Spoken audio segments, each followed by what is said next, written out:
Tonight on the Extra Point, Conference USA admits to wrong calls made in the Tops baseball series versus Charlotte. And Caryn took a trip to Louisville to watch Tavion Hollingsworth in the Derby Classic.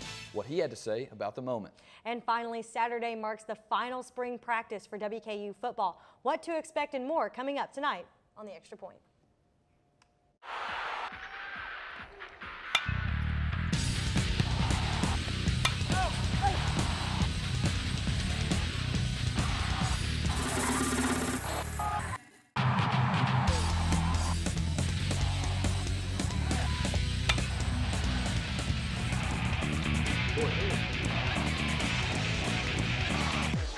Extra Point.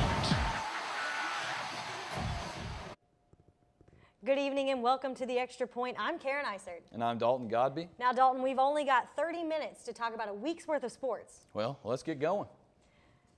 The following weekend series against Charlotte, which I'll get to in a little bit.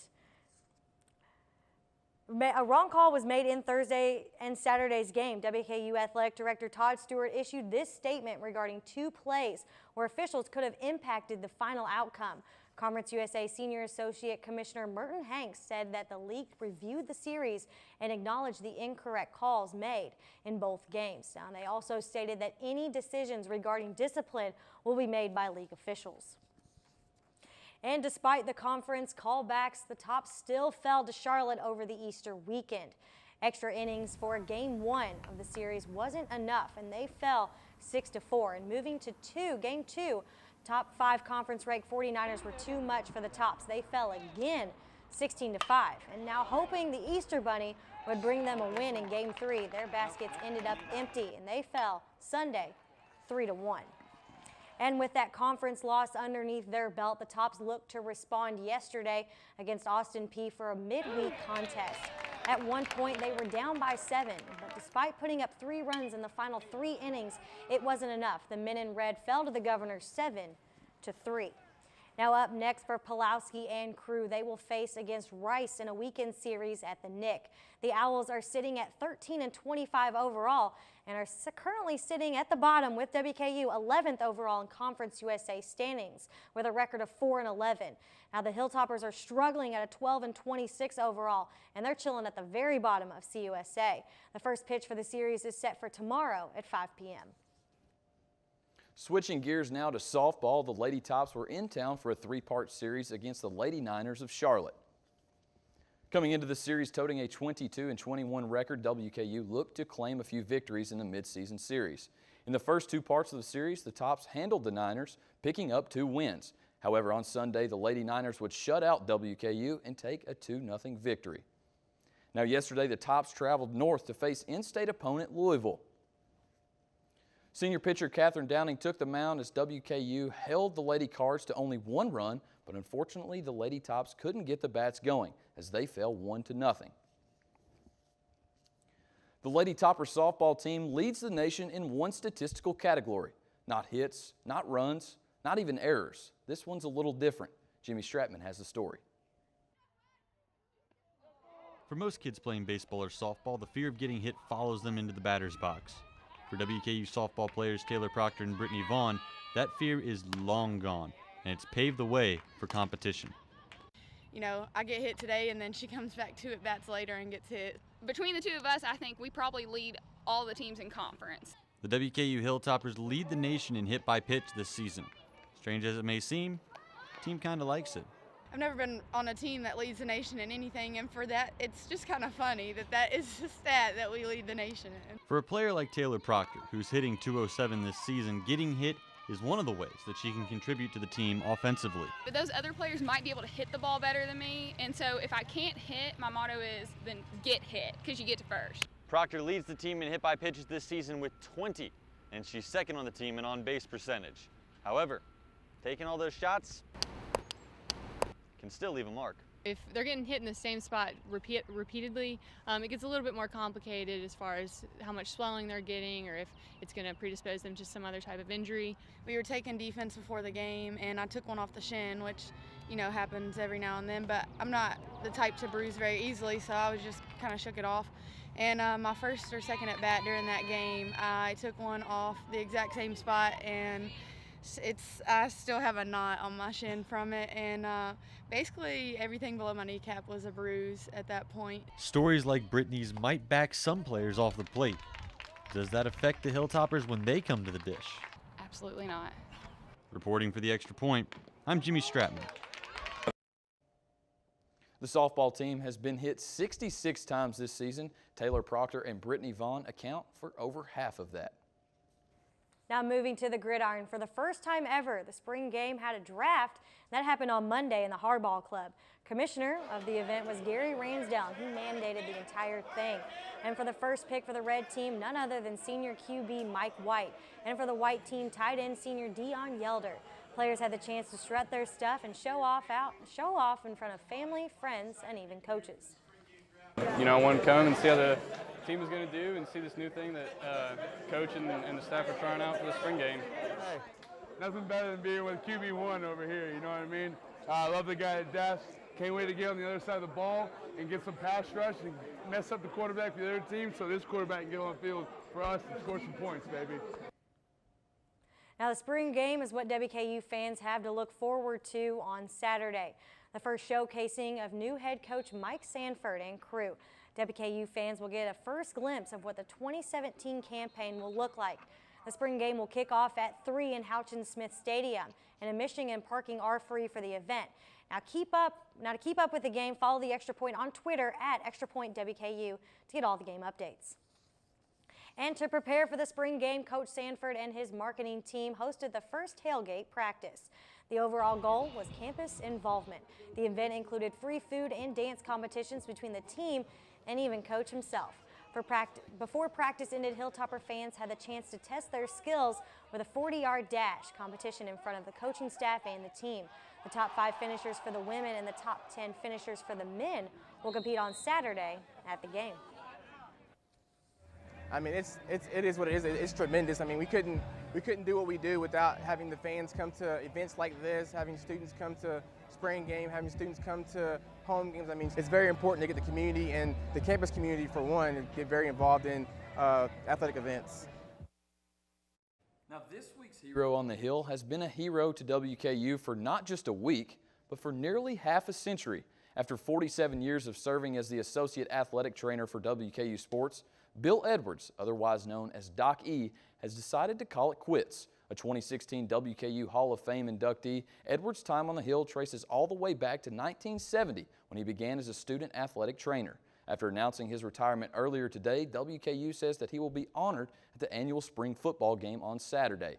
Congratulations, Doc. Your 47 years of service to WKU sports makes you this week's hero on the Hill.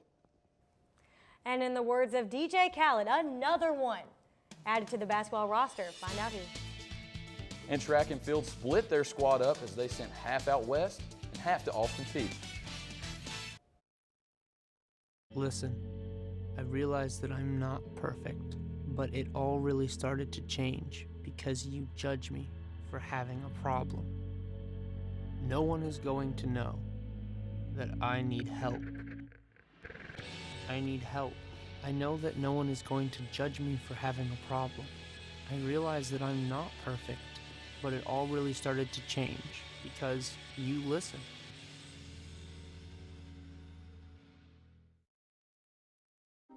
It's fine that other people like you. It's more important that you like yourself. And I'm comfortable with every part of me.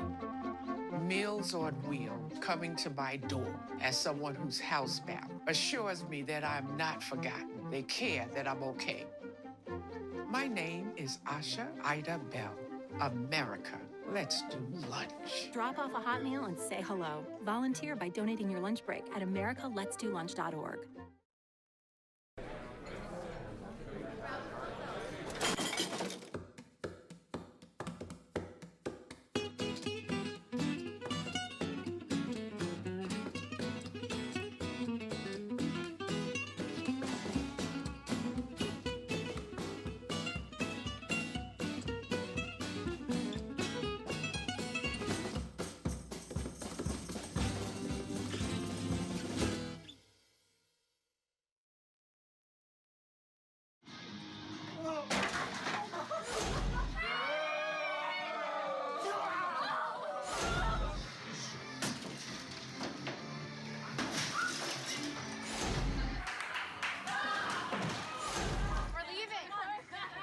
Most party fouls are pretty dumb.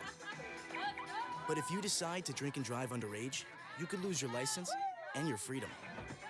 Underage drinking and driving. The ultimate party foul. The NFL draft is finally upon us. 1 week from today, we'll decide where a few former Hilltopper football players will be continuing their careers. Offensive lineman Forrest Lamp is currently projected to be taken at the 20th overall pick to the Denver Broncos. Another former Hilltopper, Taywan Taylor, is expected to be taken in the later rounds. For updates on the NFL draft, follow us on Twitter at ExtraPointWKU. Lady Topper basketball head coach Michelle Clark-Hurd was recently announced as one of the assistant coaches for the U.S. U23 national women's team. Heading up the team is Louisville Lady Cardinal head coach Jeff Walls, who served alongside MCH at Nebraska and most recently in Louisville. The 2017 U23 Four Nations tournament is set for August 12th in Tokyo and will feature countries such as the U.S., Australia, Canada, and Japan. And keeping it on the hardwood, Coach Stansberry, as we already know, has a full roster stacked for next season. And over the weekend, top 10 signee Mitchell Robinson showcased his skills at the Jordan Brand Classic in Brooklyn, New York. The 7-foot center finished the evening with 15 points and 3 rebounds and only seen 16 minutes of action. And of course, he added his own flair, slamming down 2 dunks. And keeping it with the men's basketball team, Tavion Hollingsworth, another WKU signee, had his opportunity to show out in front of a crowd in Louisville, Kentucky at the Derby Festival Basketball Classic on Saturday. Playing alongside 4 Louisville signees and a UK signee, the Lexington native finished the night with 8 points and earned himself his team's MVP award. Hey, Playmaker, put those hater shades on and tell me all about winning that trophy. It just showed all the teams that looked me over a lot. So for me to get MVP over all this talent, just show a lot. And now yesterday, Hilltopper guard TJ Howard requested a release of transfer. The freshman guard played 30 games for the Hilltoppers, averaging 3 points and 1.4 rebounds and 1.3 assists per game for the Tops. This season, his season best game was against Middle Tennessee when he knocked down 11 points. Now there's no word on what school he will transfer to. And to replace the loss of a guard yesterday, Jake Omer from Scott High School signed with the Hilltoppers. He broke 2 school records during his time as the Eagles. One of those 2,705 points. Then the other breaking a 26-year rebounding record of 294. He averaged almost 28 points and 8 rebounds a game as a senior. Now this makes the 5th nationally ranked player to put on a Topper jersey for the 2017-2018 campaign. This past Saturday, the Hilltopper volleyball team hosted their annual spring tournament in Diddle Arena. The Lady Tops hosted Lipscomb, Southern Miss, and Sanford. They picked up 3 straight wins over the weekend while not dropping a single set. The weekend tournament wrapped up for spring practice for Travis Hudson and his Lady Topper volleyball team. 2 international WKU athletes' time on the Hill is coming to an end. The 2 athletes talked about what playing at WKU has meant to them. WKU is host to hundreds of student athletes, and while many have called the United States home their entire lives, that is certainly not the case for all. Greek natives Andriana Christopoulou and Elpida Malamou are 2 senior tennis players who have made the migration to the States. Over their careers, both women have adjusted to life in America. But initially, while Elpida found the transition easy, Adriana faced some trouble. I would say it was really hard because everything is so much different. I'm used to different circumstances of life, so it was quite the adjustment, but it was fun. I learned a lot of new things, I met a lot of new people, and I'm glad I spent 3 years here. Elpida said that head coach Jonathan Berhaney was the main reason for her move to the States, as well as her desire to bring along Andriana. Berhaney expressed mutual praise for the 2 women. Just their personalities, they're great girls. They're like my little sisters, that's what I usually tell them.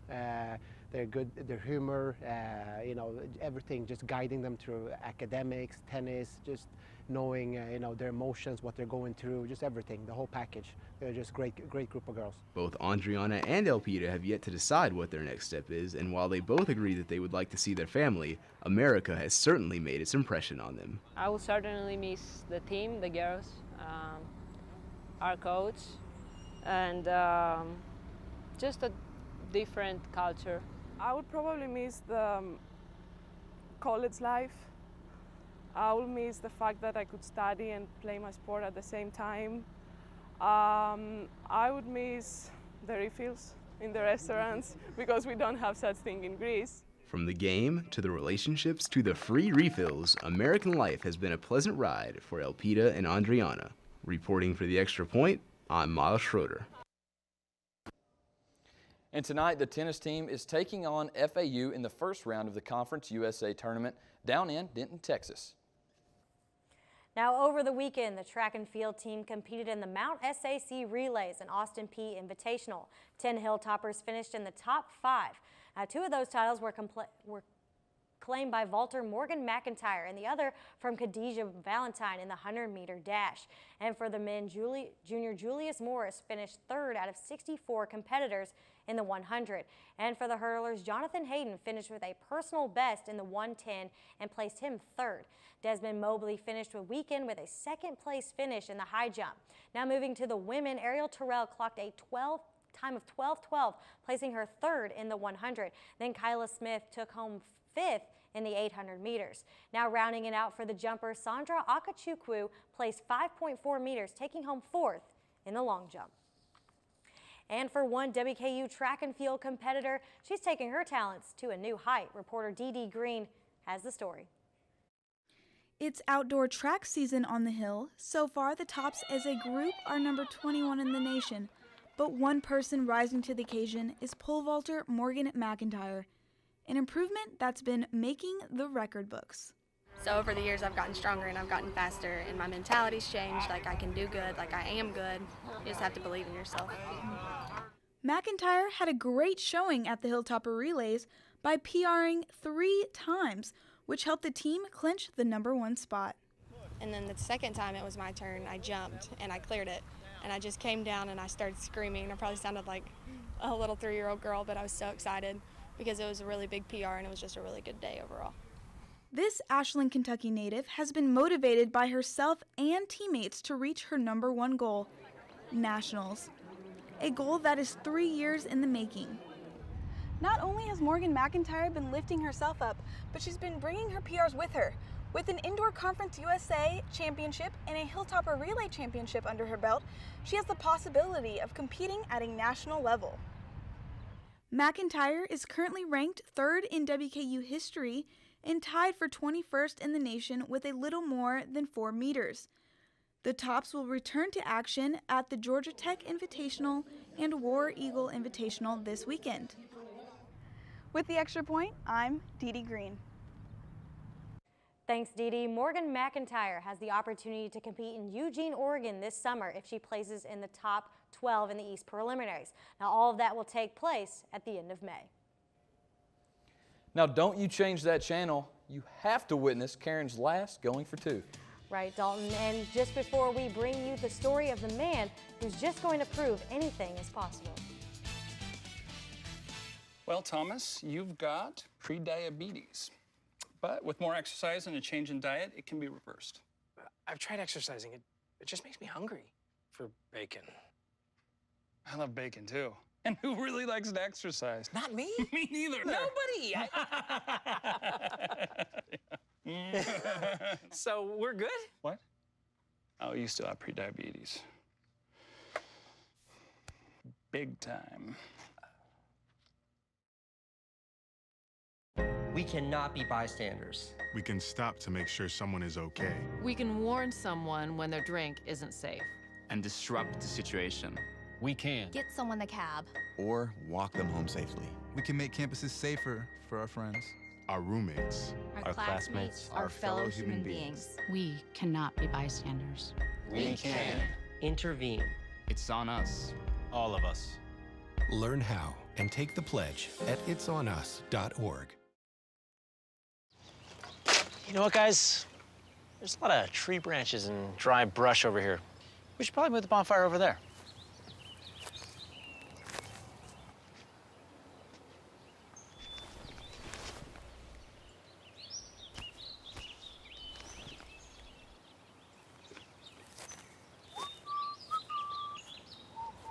I'm guessing Smokey liked that idea.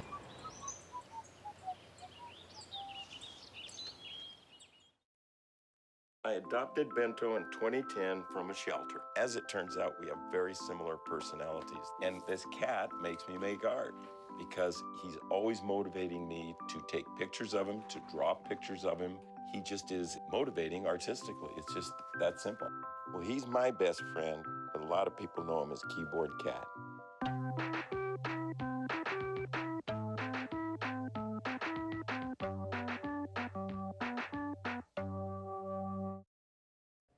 Welcome back. There's one sport in town you might not have heard of before. Reporter Katie Cook has the story on how players make roller derby personal to them. Vet City Roller Derby located right in Bowling Green. They skate fast, strategize, and, well, knock people down. But what you might not know is that each roller derby player has their very own unique nickname. My roller derby name is Soda Pop Ruckus. Ginferno. Rampage Smacks. Daisy Chains. I am the Generator with a J. Every nickname is personal to each player. I've been going by the nickname of Soda since I was about 12. And when I started roller derby, I was really excited about being like a new fun nickname for myself. But I couldn't find anything else that really resonated. And when asked whose name fits them the best, most had the same answer. Probably Murderface. Oh, me. Yeah. And they say her name fits her well. That's the first name that came to mind. She used to be Murderface Monroe. Now she's just Murderface, but she's really feisty and she can come at you at the drop of a hat. So Murderface is kind of perfect for her. Murderface Monroe fell in love with roller derby the first time she watched her friend play the sport and just couldn't wait to get on the skateboard. For her, it's an outlet, a way to build leadership skills where she has served on the board of directors. Although every player chooses their own name, they all have one thing in common, their passion for roller derby. Now, I'm not going to stop till I die or break something. For the Extra Point, I'm Katie Cook. If you're interested in watching Vet City Roller Derby in action, their next home competition is May 6th at the Bowling Green Skate Park. When someone puts their mind to something, great things can happen. Extra Point reporter Marcus Browning has one man's story of doing just that. 3:59. To most, it's just a random time. But to Dan Klein, it means a lot more. Seeing your vision become a reality. But for Dan, his vision for a future wasn't always certain. He had this little cough that kept, nagging cough that kept coming and getting worse. Especially when I would lay down at night, the cough would come from that tumor pressing on my lungs. Dan, in his upper 30s, was diagnosed with stage 2 Hodgkin's lymphoma. When you see a guy like Dan, who's your close friend, who's so young and outwardly healthy, it's just shock and disbelief. While battling cancer, Dan heard the story of a man named Roger Bannister, the first man to run a mile under 4 minutes. His time, none other than 3:59. And so I kind of took that idea and what I was going through, and my 3:59 is doing my impossibles. After hearing Bannister's story, Dan decided to go for his goal of what he thought would be impossible, creating his first My 3:59. About a year before I got diagnosed, I had set a goal to dunk a basketball. I was turning 40, I thought it'd be a pretty cool stretch goal, and I just wasn't even close.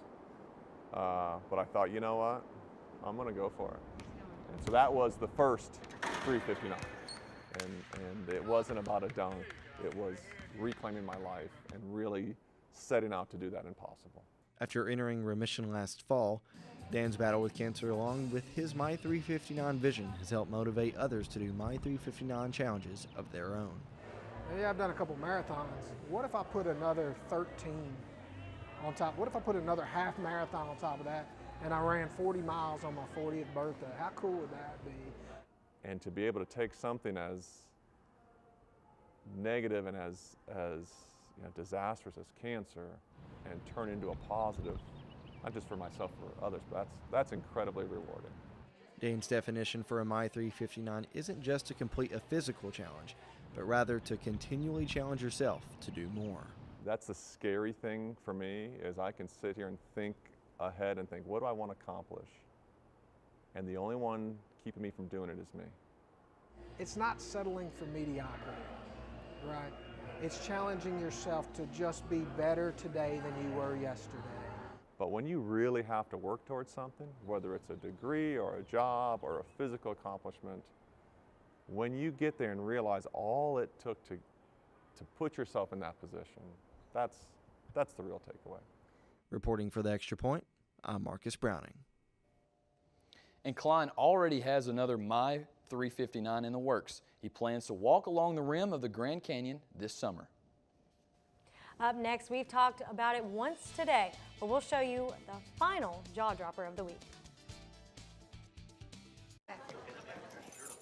Hi. You think you're probably sober? Yeah. But you're thinking about taking the back roads home, just in case. If you're probably sober, then why would you do that?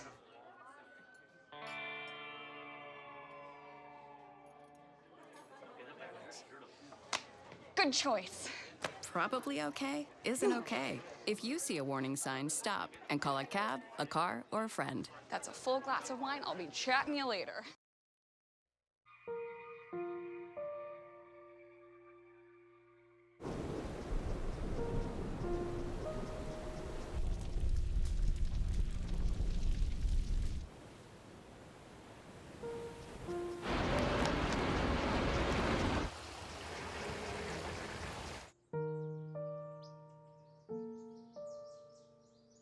Don't wait. Communicate. Make your emergency plan today.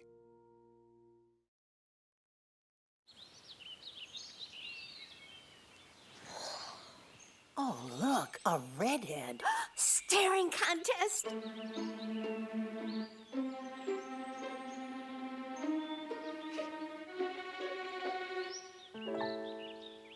You still got it. I know. Come alive with the forest. The dad was cute. You were looking right at us. Visit discovertheforest.org to find a forest near you. There were so many candidates for this week's jaw dropper, but after a close call, only one took the cake. In the bottom of the 11th inning, WKU's Paul Murray hit a hard ground ball to short. Attempting to throw the runner out at second, the Charlotte 49ers threw the ball, but it would appear to be too late, and the Tops would win in a walk-off. But no, the Conference USA umpire would call the runner out, and Charlotte would go on to win the ball game in the next inning. Now, Caryn, we talked a little bit about that earlier on in the show. Conference USA released a statement saying that they did make the wrong call there, so hopefully the Tops can put this behind them and continue to play well for the rest of the season. Right, and they've got this weekend to look forward to that. And just real quick, Dalton, talking about this weekend, the spring game is what we all have to look forward to. And it's a little bit different than last season. So just real quick, last season it was more top offense, top defense battling against one another. This year they added the draft. And so now you've got all kinds of players being mixed in. And what are we looking forward to this weekend when we watch it? Well, I've seen spring ball a couple of times in the past couple of weeks, and the biggest difference that I've seen personally is that Mike Sanford just has a ton of energy. He runs around the field, he's pumping up his players, and they are all over the place. And that seems to be a little different from what we saw last year. Now, I think we can see a lot of running game, more than we did last year, and even Mike White, the veteran quarterback, he'll still sit back there and throw it and get it to his open receivers. But I think with DeAndre Furby and Leon Allen coming off that injury, we'll start running the ball a lot more, and I think the high energy pace on offense and defense will be the biggest difference. So a little bit different than the whole Brahms situation where the quarterback was kind of just sitting back there. Right. And we'll see a little bit of difference and a lot of similarities too. But unfortunately, that's all the time we have for you. And for my last time signing off on the Extra Point, it's always up. And it's good.